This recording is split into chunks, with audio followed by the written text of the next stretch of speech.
that was not the gun with which he was shot, but that is the gun of the type.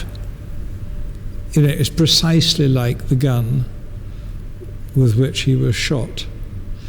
And I'm sure you know those photographs by Richard Avedon of Andy Warhol's torso, looking like there's been a very, very serious accident.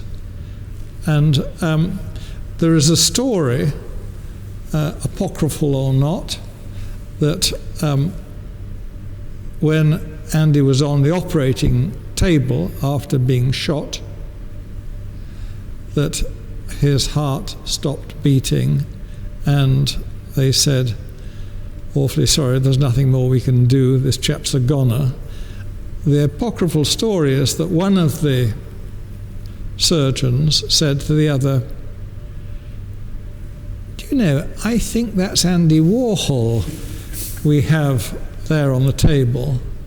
And, they looked at the label on his toe or wherever it was and say, this is Andy Warhol, and they redoubled their efforts. And he was brought back from death. And I think death was, his daily companion from that moment onwards. Yes, I mean, even though death had been a subject of his work since the car crash paintings and other death and disaster works, even the Marilyn Monroe paintings, because Marilyn had died just a year earlier. But after he'd been shot, the truth came that much closer. It's not just a sort of at the back of your mind thinking, well, at some time I've got to die, as everyone's got to die, but I've actually experienced a near-death experience, and it's something which means so much more to me. Yes, I think he literally died and he literally came back. And I think that from then onwards, he was terrified that, he was going to be shot again. He was going to, that some disaster was going to overtake him and grab his life and take it from him. And certainly, I had a very strong experience whenever I was with him. My thoughts somehow filled with images of death. And I remember there was a small elevator in the building, in the factory building, and it was an old fire engine depot, and it was really an elevator to take one person.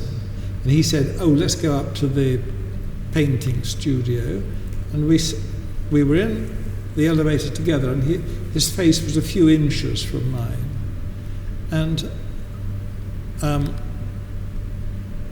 I had this strong sense of death. His face was somehow white. Maybe he was wearing makeup or something, but it was impossible not to feel those things.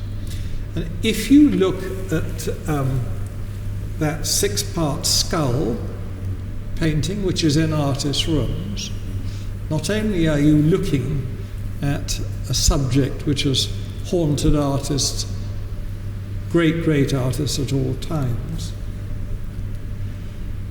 but it's just, I think there are 76, those paintings, and there are large skull paintings as well, which are magnificent works. Yeah, we had a series of those in that exhibition. Yeah, I mean, they're haunting and great Warhol masterpieces. A year or so after that, Andy did this very interesting thing of painting in 77 and 78 a series of self-portraits for himself. So he didn't normally paint paintings for himself. He painted paintings which were to be an exhibition, like dollar signs, like guns, whatever it was. In this case, he did them for himself, and he painted himself in a very interesting way. These are quite small pictures. They're the same sort of size as the portrait of Joseph Beuys. And there are four subjects of these self-portraits. The paintings are not well known because, as I say, they were never the subject of an exhibition. He painted himself with a skull on his head, with a skull on his shoulder, and then there are other paintings, you remember these ones very well, with somebody's hands round his neck, throttling him. It is, of course, in a sense, death in having caught up with him. And then some of the images are just him with his face half turned, but painted just in black and red. All the paintings are to do with, being pursued by death, and they're amazing pictures. He was so scared of death, really, that terrified. He didn't really want to go to hospital, even though he had stomach aches, and I think he knew that there must have been something quite wrong, and it was only in extremis that he booked himself into hospital. That's right. And the hospital where he was eventually to die.